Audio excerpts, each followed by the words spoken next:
Aleluya. ¿Cuántos están contentos de recibir la palabra de Dios en este día? Aleluya, la palabra de Dios. La Biblia dice que ella es lámpara a nuestros pies y luz en nuestro caminar. Aleluya. Todo el que quiere ser alumbrado recurre a la palabra de Dios. Todo el que quiere entendimiento estudia las Escrituras. Aleluya. Todo el que quiere escuchar de Dios va a la palabra de Dios. Acompáñame a leer el libro de Colosenses, capítulo 1, versículo 18 al versículo 22. Y leemos juntos la palabra de Dios. Dice, y Él es la cabeza del cuerpo, que es la iglesia, el que es el principio, el primogénito de entre los muertos, para que en todo tenga la preeminencia. Por cuanto agradó al Padre que en Él habitase toda plenitud, y por medio de Él reconciliar consigo todas las cosas, así las que están en la tierra como las que están en los cielos, haciendo la paz mediante la sangre de su cruz. Y a vosotros también, que erais en otro tiempo extraños y enemigos en vuestra mente, haciendo malas obras, ahora os ha reconciliado en su cuerpo de carne, por medio de la muerte, para presentaros santos y sin mancha e irreprensibles delante de Él. Padre, te damos gracias, Señor, por tu palabra, Dios, que está bendecida. Señor, que tu palabra, Dios, nos ministre en este día. Señor, que tu palabra nos impacte. Señor, que tu palabra, Dios, germine en cada corazón. Señor, en este día, Dios, nos disponemos, Señor, a recibir la palabra de Dios, no en nuestra mente solamente, sino en nuestro espíritu. Y te damos la gloria, la honra y toda la adoración que solo tú te mereces, Señor, en el nombre maravilloso de Jesús. Amén, amén y amén. Puede sentarse. Aleluya. Y voy a estar hablando bajo el tema la cabeza de la iglesia. Y eso es lo que vamos a hablar por unos cuantos minutos. La cabeza de la iglesia. En su carta a los Colosenses, Pablo declara que Cristo es la cabeza de la iglesia. Pero ¿en qué sentido es Cristo la cabeza de la iglesia? Cristo es la cabeza de la iglesia tanto en el sentido de que Cristo asume responsabilidad por su iglesia, como en el sentido de que Él ejerce autoridad sobre ella. Y no es cuestión de elegir entre estas dos opciones, sino de dar espacio para que Cristo asuma responsabilidad por su iglesia y que Él mismo ejerza su autoridad sobre ella. En otras palabras, hay una unión entre la responsabilidad y la autoridad. Ambas caminan de la mano. De acuerdo a las Escrituras, la autoridad siempre debe ir acompañada por un sentido de responsabilidad. Y la responsabilidad, cuando es bien asumida, da lugar a la autoridad. Por eso, cuando la autoridad se ejerce sin amor, deja de ser autoridad y se convierte en tiranía. Nadie tiene derecho a estar en una posición de autoridad en el nombre de Cristo si no ama y cuida sacrificialmente a los que están bajo su señorío. ¿Por qué? Porque el cuidado y el gobierno vienen a ser como las dos caras de una moneda. Aleluya. El cuidado y el gobierno caminan de la mano. El cuidado y el gobierno son inseparables. Entonces, ¿por qué se merece Cristo la posición de ser la cabeza de la iglesia? Porque Cristo ama a su iglesia. Cristo se merece la posición de ser la cabeza de la iglesia porque Cristo cuida su iglesia. A Él le duele su iglesia. Él vela por los intereses de ella. Cristo es la cabeza de la iglesia porque Él pagó un precio bastante alto por ella. ¿Cómo debería entonces afectar esto a las iglesias de estos días? Pregunto. Primeramente, en el sentido de que Cristo debe siempre tener la preeminencia en la iglesia. ¿Por qué? Porque la iglesia se originó en Cristo. Por eso Pablo dice que el que es el principio, Pablo le escribe a los colosenses. En otras palabras, él no solo ha creado el universo, sino que también nosotros como nueva creación existimos por él. Cristo nos sustenta, Él es quien nos nutre, Él es quien alimenta su cuerpo, Él nos da crecimiento, Él nos ama celosamente. Libro de Colosenses, capítulo 2, versículo 19, mire lo que dice. Dice, y no haciéndose de la cabeza en virtud de quien todo el cuerpo, nutriéndose y uniéndose por las coyunturas y ligamentos, crece con el crecimiento que da Dios. Amén. Efesios 4, versículo 14 y versículo 15. Dice, sino que siguiendo la verdad en amor, crezcamos en todo en aquel que es la cabeza, esto es Cristo, de quien todo el cuerpo bien concertado y unido entre sí por todas las coyunturas que se ayudan mutuamente según la actividad propia de cada miembro, recibe su crecimiento para ir edificándose en amor. Entonces los que somos miembros del cuerpo de Cristo compartimos la misma vida de la cabeza de la iglesia que es Cristo. ¿Cuántos dicen amén? Amén. Aleluya. Usted y yo tenemos la vida de Dios en Cristo. Aleluya, y eso es maravilloso. Eso es razón para usted y yo estar alegres. Eso es razón para usted y yo estar contentos y dispuestos a servir a Dios en todo momento. Cristo es el primogénito y por lo tanto Él tiene la preeminencia. En otras palabras, Él es la prioridad de su iglesia. Él debe ser lo más importante para los cristianos. Él debe ser el centro de todo lo que hacemos y pensamos. Él debe ser más importante que cualquier otra persona en nuestra vida. Su palabra es más valiosa que cualquier otro mensaje. Su consejo es más importante que cualquier otro consejo. Su voluntad es más importante que cualquier otro requisito que pueda exigirse aquí en la tierra. Aleluya. Él no es solo el creador de la naturaleza, Él también la sustenta y asimismo nos sostiene y nos cuida a nosotros que somos una nueva creación en Cristo Jesús. Aleluya.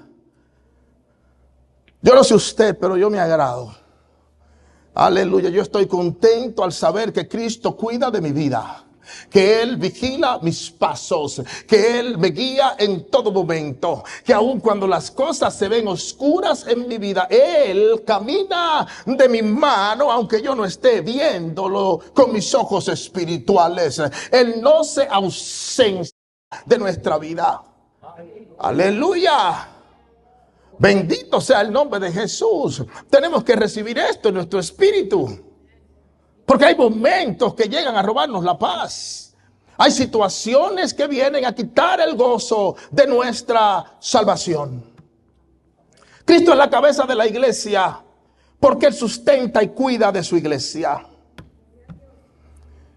Ustedes saben, ¿cuántos saben aquí que cuando nosotros tenemos un dolor en el cuerpo, la cabeza recibe la información de ese dolor e inmediatamente la cabeza, la cabeza comienza a trabajar para que ese dolor desaparezca de nuestro cuerpo?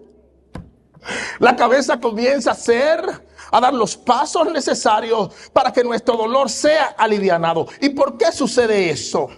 Porque la cabeza vela constantemente por los intereses del cuerpo. Y eso mismo sucede con la iglesia de Jesucristo. Él constantemente vela por su iglesia. Él se interesa por resolver las cosas que molestan, oprimen y causan sufrimiento en medio de su pueblo. Cristo es la cabeza de la iglesia porque Él ejerce autoridad sobre su iglesia. Cristo es la cabeza de la iglesia porque Dios le ha dado a Cristo autoridad y señorío sobre todas las cosas, visibles e invisibles. Sean tronos, sean potestades, sean dominios. Todo está sometido a la autoridad de nuestro Señor y Salvador Jesucristo.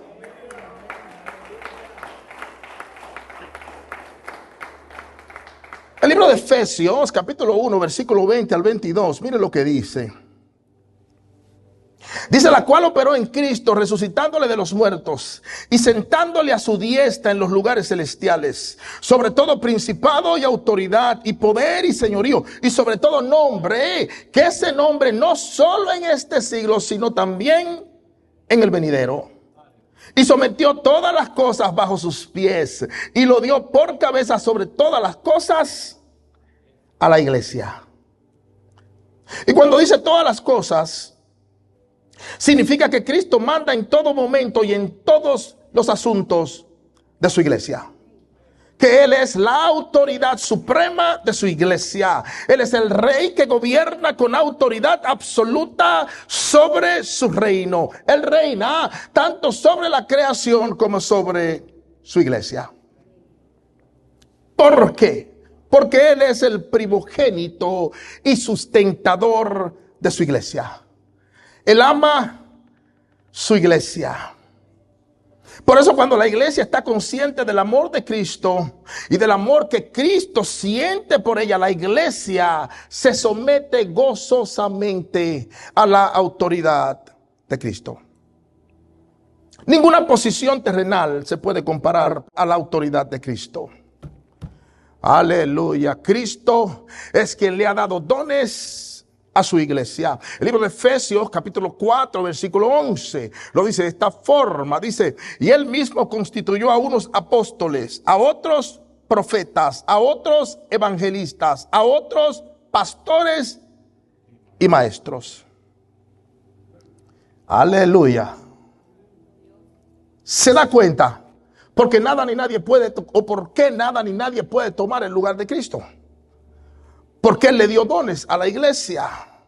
Cristo constituyó hombres y mujeres y les dio dones para servir en su obra.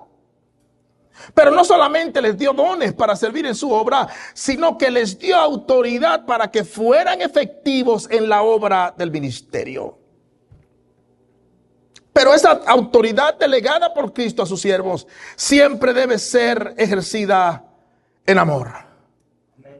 Aleluya. Como dice Primera de Corintios capítulo 13, donde se nos habla de la preeminencia del amor. Aleluya. Y aquí en este capítulo 13 hay unos versos que son impresionantes, unos versos maravillosos que nos hablan acerca del amor. Primera de Corintios 13, 4 al 8, mire lo que dice. Primera de Corintios 13, 4 al 8 dice: el amor es sufrido, es benigno. El amor no tiene envidia. El amor no es jactancioso. No se envanece. No hace nada indebido. No busca lo suyo. No se irrita. No guarda rencor. No se goza de la injusticia, mas se goza de la verdad. Todo lo sufre, todo lo cree, todo lo espera, todo lo soporta. El amor nunca deja de ser. Aleluya. Bendito sea el nombre del Señor. Usted y yo podemos tener todos los dones maravillosos del mundo. Podemos hablar con voces angelicales. Podemos ser grandes colaboradores en la iglesia del Señor. Podemos tener el mejor de los carismas o el mejor carisma habido o por haber. Pero si no tenemos amor, si el amor no predomina en nuestra vida, la Biblia dice que usted y yo no tenemos absolutamente nada. Cristo nos ha llamado a servir, pero debemos ser como Cristo cuando servimos a la gente. Aleluya. Iglesia, ¿estamos nosotros siendo semejantes a Cristo en nuestro servicio a Dios? Pregunto. ¿Por qué? Porque Cristo es el modelo de servicio. para la iglesia. Aleluya. No es el hombre. Cristo es el modelo a seguir en la iglesia. Aleluya. No es el hombre. El hombre peca. El hombre cae. El hombre se extravía. El hombre erra. El hombre se equivoca. Aleluya, pero Cristo no se equivoca. Él es nuestro Dios. Él es imponente. Él sabe, Él conoce, Él entiende. Aleluya. Él sabe sus propósitos para su iglesia. Aleluya. Aleluya. Solo Cristo es el ejemplo de cada persona que quiere ser útil en la obra del Señor. Cristo es la cabeza de la iglesia porque Él hizo la paz para su iglesia. Libro de Colosenses capítulo 1 versículo 20 dice: y por medio de Él, ¿por qué es Cristo la cabeza de la iglesia? Escuche esto.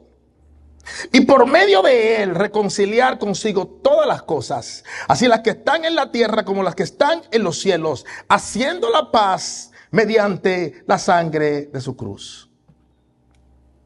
Entonces, iglesia, Dios nos reconcilió consigo mismo a través de Jesucristo. Cristo murió en la cruz para que usted y yo pudiéramos tener paz para con Dios. Por eso Cristo es digno de toda excelencia. Él es el redentor de todas las cosas. Él merece todo honor, toda gloria, toda exaltación. Él es digno de suprema alabanza y adoración. Él es nuestro Dios. Aleluya. Él es un Dios bueno. Él es un Dios lleno de justicia y majestad. Él es un Dios que no cambia. Él es un Dios que no miente. My God. Él merece nuestra adoración. Él merece nuestro servicio. Aleluya. Apocalipsis 5:9 dice. Miren lo que dice Apocalipsis capítulo 5 versículo 9. Dice: y cantaban un nuevo cántico diciendo: digno eres de tomar el libro y de abrir sus sellos, porque tú fuiste inmolado y con tu sangre nos has redimido para Dios de todo linaje y lengua y pueblo y nación. Aleluya, miren qué lindo. Redimidos. Aleluya. De cada nación Él tiene su gente. Oh my God. De cada pueblo Él tiene un remanente que le ama. Él tiene un remanente que le busca, que le sirve con amor y entusiasmo. Aleluya. Iglesia, nuestro Dios es un Dios de paz y reconciliación. Por eso tenemos que buscar la paz y la reconciliación unos con otros. La Biblia dice, amada iglesia, que a paz nos ha llamado Dios. Primera de Corintios capítulo 7 versículos 15. Ahí usted lo encuentra. ¿Por qué? Porque nuestro Dios es un Dios de paz. Él es un Dios de reconciliación. Y es cierto que Dios respeta nuestro libre albedrío. Y Él no obligará a nadie a reconciliarse con Él, pero hay consecuencias para aquellos que deciden vivir su vida apartados de Dios. Un día Dios hará una guerra contra todos sus enemigos. Un día, my God, Él hará una guerra contra todos aquellos que se negaron a recibirle, contra todos aquellos que no recibieron la palabra de Dios, contra todos aquellos que ignoraron, aleluya, la predicación del evangelio. Un día habrá un castigo para todos los que no se arrepientan de su rebeldía contra Dios. La buena noticia es que Dios desea salvar al ser humano. Aleluya. Qué bueno es saber que Dios no quiere destruir al ser humano. Aleluya. Eso es una noticia maravillosa. Porque el peor enemigo que usted y yo podemos tener es Dios. Se le fue por encima 2 o 3. Aleluya. Usted puede tener enemigos habidos y por haber. Y usted sigue campante y sonante, pero cuando su enemigo es Dios, usted tiene un grave problema en sus manos. Discúlpeme, pero no me disculpe nada. Aleluya. Dios desea la salvación y la reconciliación de cada persona en esta tierra. Segunda de Pedro, capítulo 3, versículo 9, lo dice de esta forma. Dice, el Señor no retarda su promesa, según algunos la tienen por tardanza, sino que es paciente para con nosotros, no queriendo que ninguno perezca, sino que todos procedan al arrepentimiento. Amén. Hermano, eso es para brincar y bailar en las sillas. Amén. Aleluya. Que Dios aplaza su ira. Porque queremos hablar solamente que Dios es un Dios de amor. Pero en mi Biblia yo encuentro que dice que Dios es fuego consumidor. Que Dios se aira. Aleluya. Que Dios tiene problemas con el pecado. Eso es lo que enseña la palabra de Dios. Aleluya. Es el anhelo de Dios que el hombre llegue a reconciliarse con Él. Hermanos, imaginemos al Dios eterno queriendo reconciliarse con seres mortales y malagradecidos como nosotros. El juez del universo anhelando mostrarle misericordia a sus enemigos rebeldes y arrogantes. Imagínese al Dios santo queriendo atraer a sí mismo a pecadores inmundos e ingratos como somos nosotros. Es impresionante que Dios siempre extiende sus manos a un pueblo rebelde y terco. Aleluya. Pero eso no es nada nuevo. Ha sido así desde el principio de los tiempos. En el libro de Isaías, en el capítulo 65, en el versículo 2, mire lo que dice Isaías. Dice, extendí mis manos todo el día a pueblo rebelde, el cual anda por camino no bueno en pos de sus pensamientos. Aleluya. ¿Le parece eso conocido en estos días? Tenemos Romanos capítulo 10, versículo 21. Mire lo que dice. Dice, pero acerca de Israel, dice, todo el día extendí mis manos a un pueblo rebelde y contradictor. Notemos la frase exacta que dice Colosenses 1:20. Dice, reconciliar consigo mismo todas las cosas. Eso fue lo que Dios quiso hacer desde el principio, desde que Adán y Eva desobedecieron a Dios. Ese fue el anhelo del corazón de Dios, reconciliar consigo mismo todas las cosas. Note lo que Él nos dice. Él no dice reconciliar con todas las cosas. Él no dice que Él quería reconciliarse con todas las cosas. ¿Por qué? Porque Dios nunca se separó del hombre. Fue el hombre quien se separó de Dios. Fue el hombre mismo quien levantó la pared que lo sacó de la presencia de Dios y lo dividió y lo apartó de Dios. Aleluya. Dios nunca abandona sus obligaciones. Nosotros tenemos la tendencia de abandonar las nuestras. Aleluya.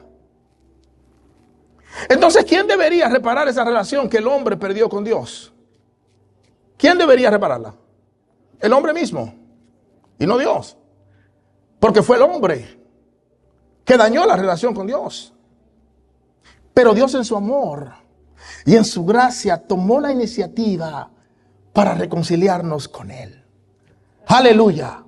Bendito sea el nombre de Jesús. Dios en su amor y en su gracia tomó la iniciativa para reconciliarnos con Él. Mire cómo lo dice 2 de Corintios 5:19. Dice que Dios estaba en Cristo reconciliando consigo al mundo, no tomándole en cuenta a los hombres sus pecados. Y nos encargó a nosotros la palabra de la reconciliación. Dios nos encargó a nosotros, hermanos, la palabra de la reconciliación. Sin embargo, la reconciliación entre los hermanos es una de las cosas que hace bastante falta en la iglesia de hoy. Muchos cristianos no estamos reconciliados entre nosotros mismos dentro del cuerpo de Cristo.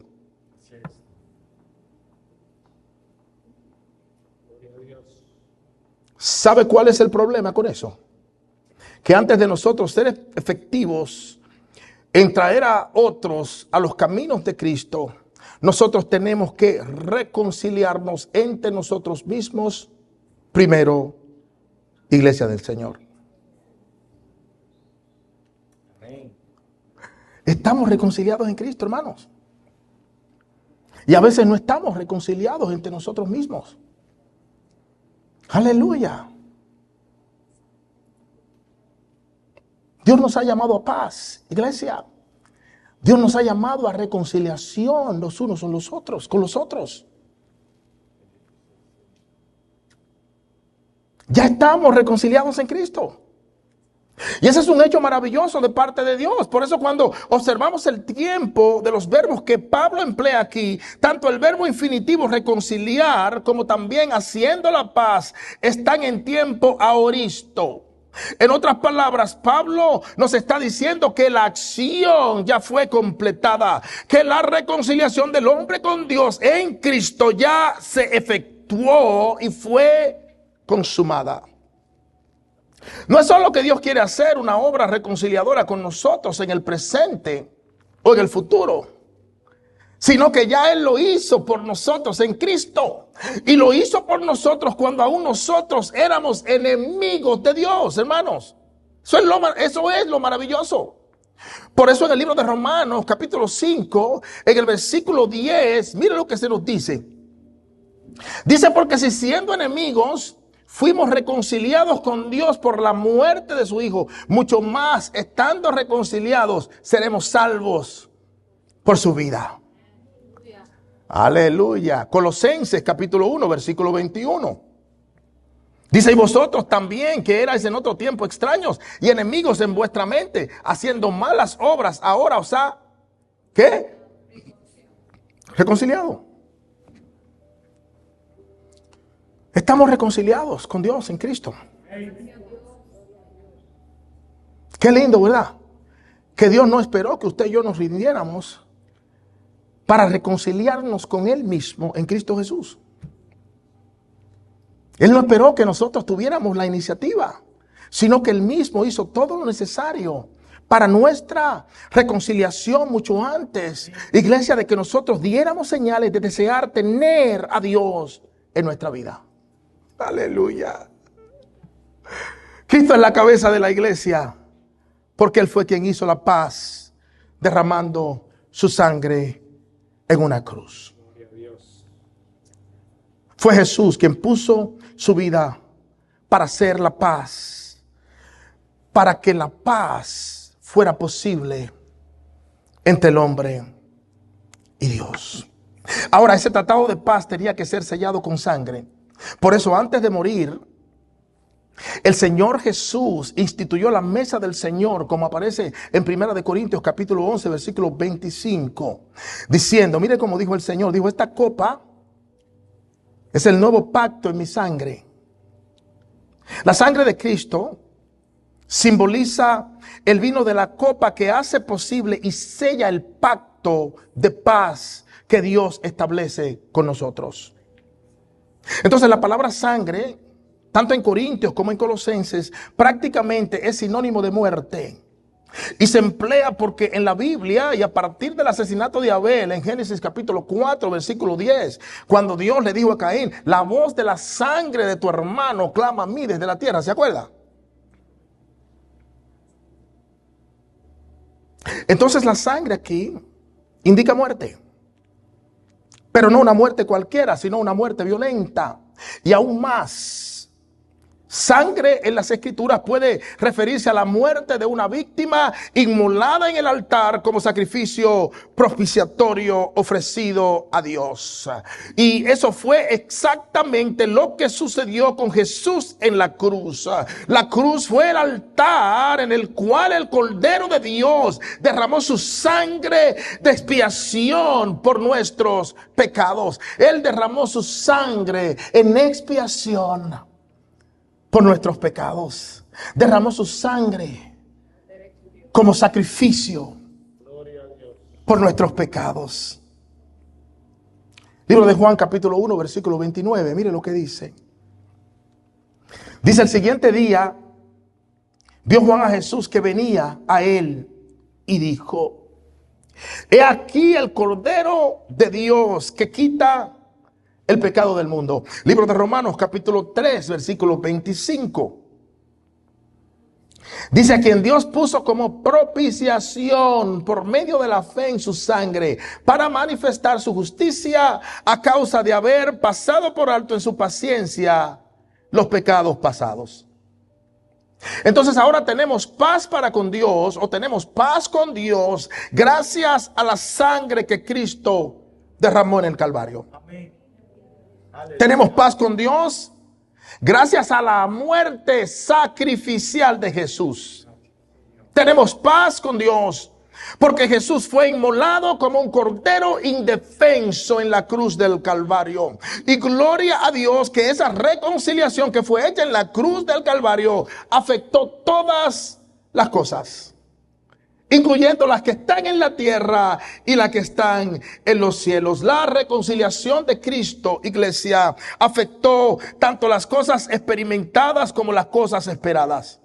Es por eso que no existe nada en la tierra ni en el cielo que nos pueda separar del amor de Cristo Jesús. Aleluya. No hay nada que nos pueda separar del amor de Dios en Cristo. No hay nada que pueda separarnos de Dios en Cristo Jesús. No hay nada que pueda hacer que Dios deje de amarnos. No hay nada. Aleluya. Bendito sea el nombre del Señor. Nada, hermanos. Nada nos puede separar del amor de Dios en Cristo. Lo hizo Romanos capítulo 8, versículo 38, 39. Dice: por lo cual estoy seguro de que ni la muerte, ni la vida, ni ángeles, ni principados, ni potestades, ni lo presente, ni lo porvenir, ni lo alto, ni lo profundo, ni ninguna otra cosa creada nos podrá separar del amor de Dios que es en Cristo Jesús, Señor nuestro. Aleluya.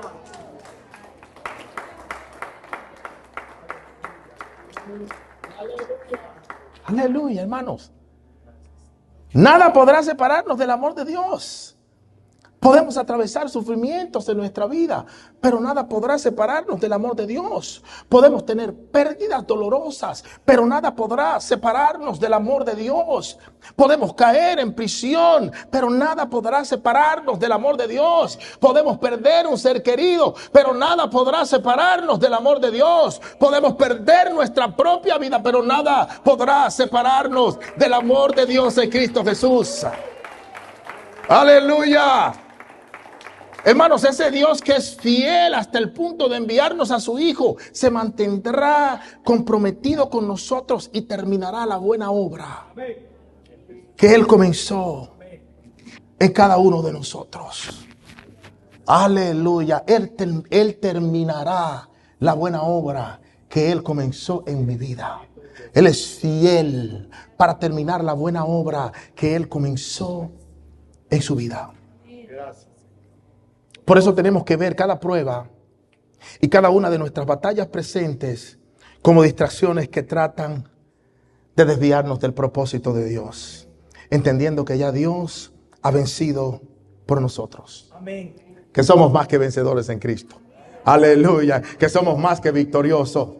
Bendito sea el nombre de Jesús, que somos un pueblo santo que conquista, que somos un pueblo santo que avanza, que somos un pueblo santo, aleluya, que cumple el propósito de Dios aquí en la tierra.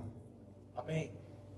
Cristo es la cabeza de la iglesia porque Él presenta en el cielo a una iglesia perfecta.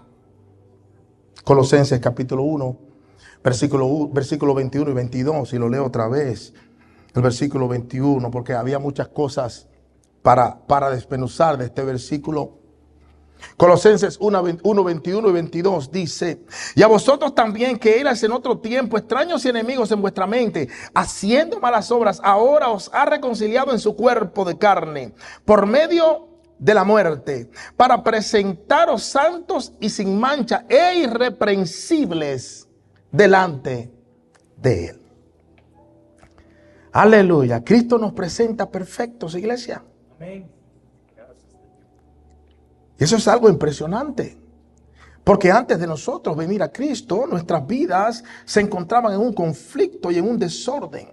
Impresionante como estaba todo el universo creado. Antes de Cristo, nuestra vida era un desorden del cual necesitábamos ser libertados. Y nuestra única esperanza de liberación era la obra reconciliadora de Cristo. Antes de venir a Cristo, hermano, usted y yo éramos extraños para Dios.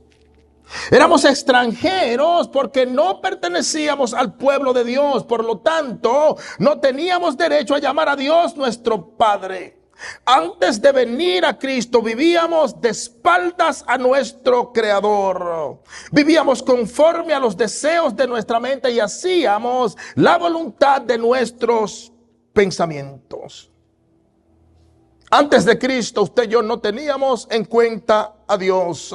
Antes de usted y yo venir a Cristo, nos importaba la vida de Dios, nos importaba, vivíamos como queríamos vivir, hacíamos las cosas, como queríamos hacer las cosas. Antes de Cristo, usted y yo no podíamos producir ningún agradecimiento a Dios. Romanos 1:21, mire cómo lo dice. Dice, pues habiendo conocido a Dios, no le glorificaron como a Dios. Ni le dieron, ¿qué? No éramos agradecidos. No le reconocíamos. Dios no jugaba ningún papel en nuestra vida sin Cristo. Piénselo. A veces hay que pensar un poquito en el pasado para que nos demos cuenta de dónde Dios nos sacó. Amén. Para que reflexionemos de lo que Dios ha hecho en nuestra vida. Aleluya. Pablo reflexionaba muchas veces acerca de su pasado. Miserable de mí. ¿Sí o no? Reflexionaba sobre su persona sin Cristo. Se acordaba que sin Cristo él estaba vacío, estaba perdido. Aleluya. Gloria a Dios. Pues habiendo conocido a Dios, no le glorificaron como a Dios, ni le dieron gracias, sino que se envanecieron en sus razonamientos, y su necio corazón fue entenebrecido. ¿Se da cuenta? Esa era nuestra condición sin Cristo. Esa es la condición de cada persona que vive su vida sin Dios. Estábamos tan lejos de Dios que no le conocíamos. Estábamos tan lejos de Dios que no estábamos seguros de la existencia de Dios. Vivíamos sin Cristo y apartados de la ciudadanía de Israel y extraños a los pactos de la promesa. Y por consiguiente estábamos sin esperanza y sin Dios en el mundo, como dice Efesios capítulo 2, versículo 12. Triste la condición del hombre sin Cristo. Triste el estado del pecador que no quiere volver atrás de su maldad. Sin Cristo estábamos llenos de grandes preguntas en cuanto a nuestra existencia. ¿De dónde vengo? ¿A dónde voy? ¿Cuál es el propósito de mi vida? ¿Qué sucederá conmigo después que yo parta de esta tierra? ¿O era simplemente a mí que me pasaba?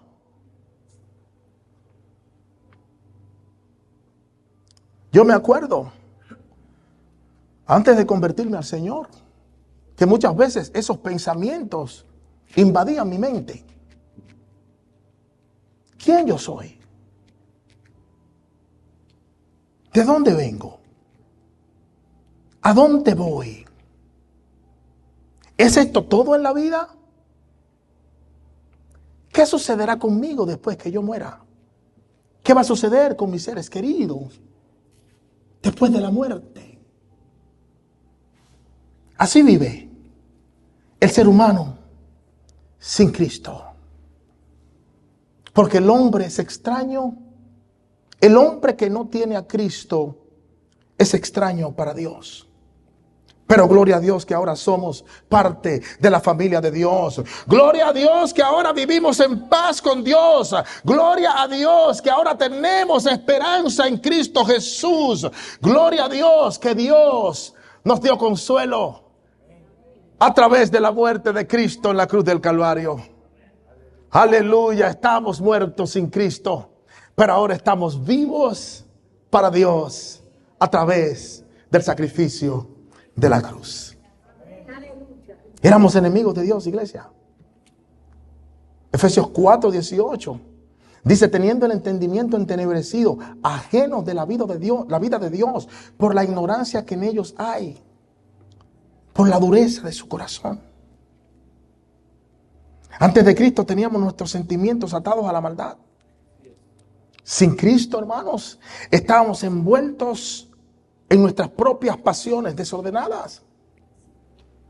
Éramos como ciegos, en total oscuridad, y vivíamos sin discernimiento en medio de las fuerzas del mal. Sin Cristo estábamos ajenos de la vida de Dios por la dureza de nuestro corazón y éramos insensibles a los propósitos de Dios. Pero gloria a Dios que ahora somos receptores de la gracia maravillosa de nuestro Señor Jesucristo. Aleluya. Ahora los impíos hemos sido reconciliados con el Dios Santo. Ahora los pecadores somos presentados santos y sin mancha por la cabeza de la iglesia, que es Cristo. Ahora los defectuosos somos presentados irreprensibles ante nuestro Dios.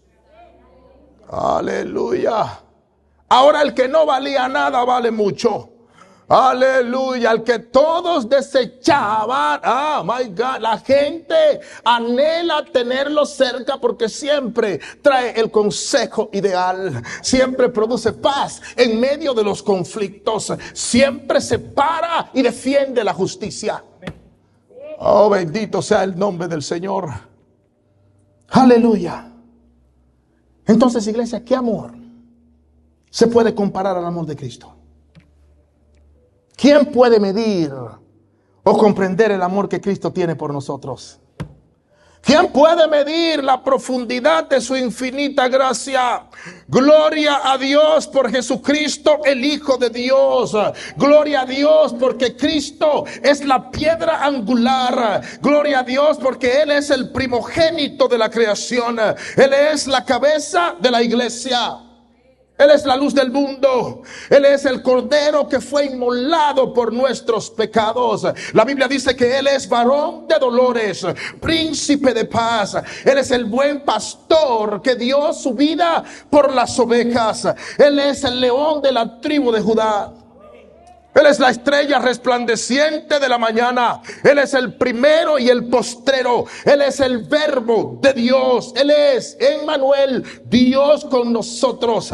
Aleluya. Él es el alfa y el omega. Él es el gran yo soy. A Él sea la gloria, el honor, el imperio y toda la adoración. Aleluya. Él es la cabeza de la iglesia. Él es el redentor de todas las cosas. Él es el que lo repara todo. Él es el que es capaz, my God, de hacer del hombre perdido un buen instrumento en las manos de Dios. Oh, yo no sé usted, pero yo estoy contento sirviéndole a mi Cristo. Yo no sé usted, pero yo me alegro que Dios me sacó de la oscuridad y me trajo a su luz admirable. Que un día estaba perdido y sin esperanza, y hoy tengo una esperanza de gloria. Hoy soy un hijo de reino como usted también lo es. Aleluya. Usted y yo tenemos razón para servir a Dios. Aleluya. Tenemos razón. Él merece nuestra adoración, iglesia. Él merece nuestro servicio. Él debe ser lo más importante en nuestra vida. Amén. Aleluya. Él debe ser nuestro primer pensamiento. Él debe ser nuestra última oración en las noches. Su nombre debe estar en nuestros labios en todo momento. Amén. Su amor. Su amor. Tenemos que permitir que su amor nos sature. Que su amor nos envuelva, iglesia del Señor. Él merece la gloria y el honor. ¿Cuál es el lugar que Cristo está ocupando en la iglesia de estos tiempos? Él debe ocupar el primer lugar, iglesia. Él es la cabeza de la iglesia.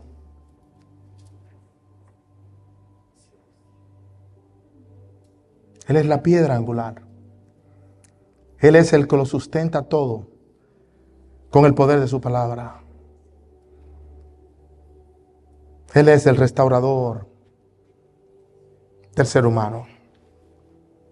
Él debería ocupar el primer lugar en la iglesia. Él debería ocupar el primer lugar en nuestra adoración. Él debería ocupar el primer lugar en nuestros hogares, en nuestras familias, en nuestros asuntos, en nuestros negocios. Él debe ser el Señor de nuestro matrimonio. Él debe ser el Señor de nuestros hijos. Aleluya. Aleluya. Él debe ser honrado con nuestras acciones, con nuestras palabras, con nuestros comportamientos, con nuestros gestos. Aleluya.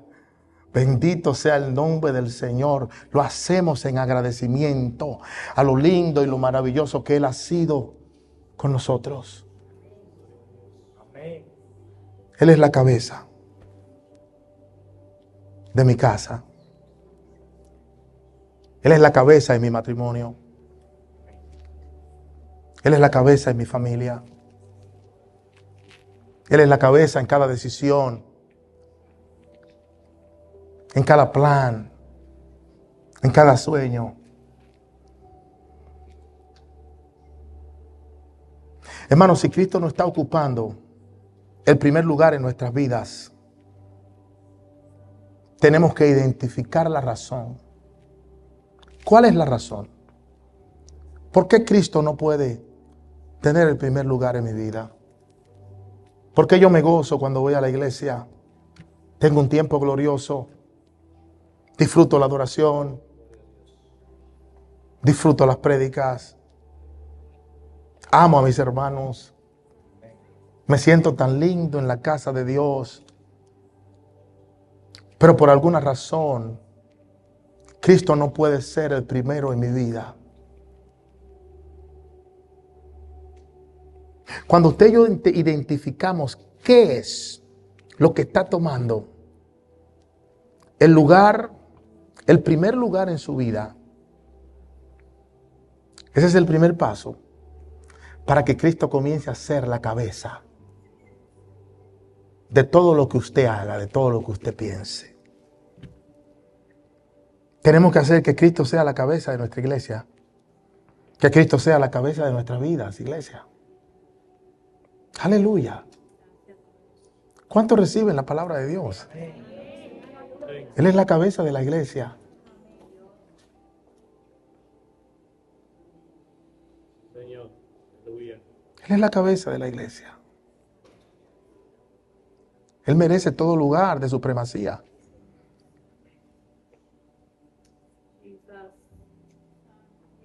Padre, te damos gracias, Señor. Te damos gracias por tu presencia, Señor, en este día. Te damos gracias por tu palabra. Te damos gracias, Señor.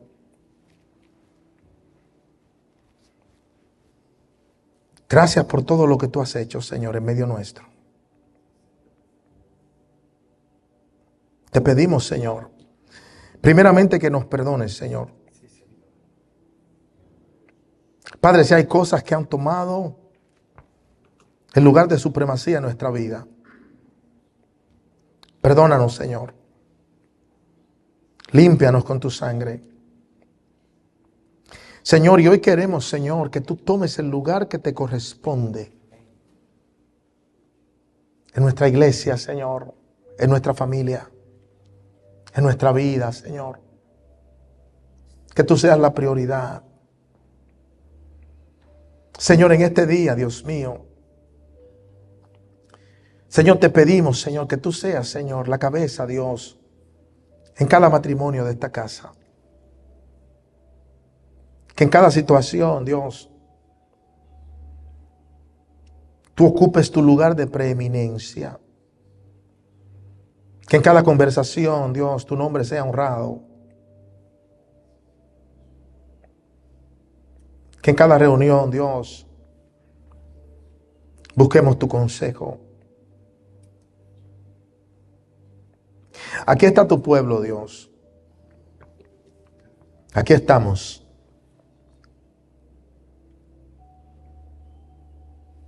El espíritu está dispuesto, Señor. Aunque sabemos que muchas veces la carne es débil. Señor, en nuestro corazón, en lo profundo de nuestro corazón, queremos hacer lo correcto. En lo profundo de nuestro corazón queremos honrarte. Perdónanos y ayúdanos, Señor. Fortalécenos.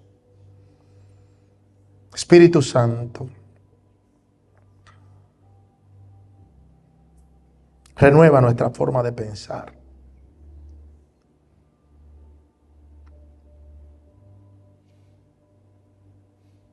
Trabaja, Dios, en esas áreas donde tenemos problemas para rendir nuestra voluntad a ti. Queremos rendirnos a ti, Señor. Queremos servirte, queremos ser de los adoradores que adoran en espíritu y en verdad, porque tales adoradores tú buscas que te adoren. Ayúdanos, Señor. Bendecimos, Señor. Yo bendigo tu iglesia. Yo bendigo tu pueblo en este día. Y te doy toda la gloria y toda la honra. Te doy gracias, Señor, por cada uno de mis hermanos. Cada persona que llegó a este lugar, Señor, buscando una palabra de aliento. Señor, te pido, Dios, que, Señor, te doy gracias por traerlos.